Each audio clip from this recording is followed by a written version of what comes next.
You've noticed something, and you can't quite name it. She was warm until she wasn't, present until she wasn't, and you walked away wondering what you did wrong. Here's what I want to tell you. You probably didn't do anything wrong. You just walked into a story that was written before you got there. And the reason it stings the way it does is because you went in with something real, and you couldn't figure out why real wasn't enough. I spent a period of my life convinced I had finally found the answer. I was done with the exhaustion of the modern dating market, done with women who seemed to want everything except the things I actually had to offer. And I found someone who seemed different. The warmth was there. The femininity was there. The suggestion of something quieter and more serious was there. And then, slowly, it wasn't.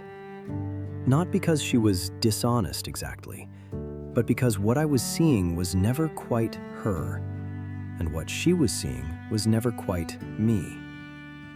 I just didn't have the language for it yet.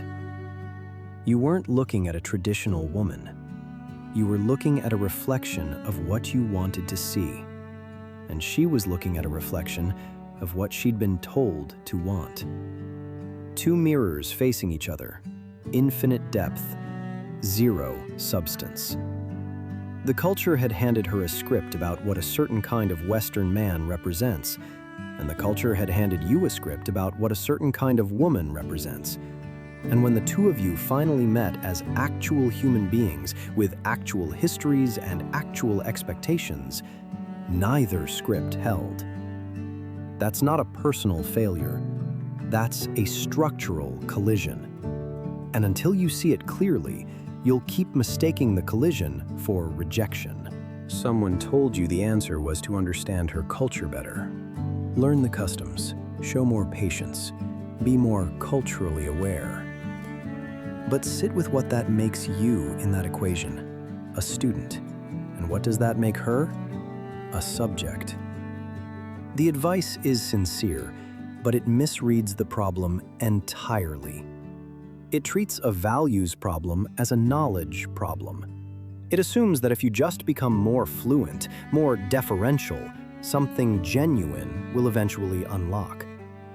But a woman whose orientation toward marriage, family, and faithfulness is actually genuinely traditional, not performed, not constructed for social currency, she doesn't require that kind of decoding. She is already legible. Her values are already visible because she is already living by them. You don't need a translation guide for someone who is telling you the truth. Marcus Aurelius wrote that seeing another person's nature clearly, even their flaws, even their conditioning, is not a reason for contempt. It's a reason for understanding. And understanding is not the same as accepting. When you understand what you are actually encountering, you stop grieving the wrong thing. You stop asking what was wrong with you or wrong with her. You start asking a much more useful question. Was I even looking in the right place? Because the problem was never that she treated you differently. The problem is that you were both inside a mythology that neither of you built. And the exit from that mythology is not more patience inside the same room. It's finding a different room entirely. She exists. She isn't a fantasy. She isn't a projection.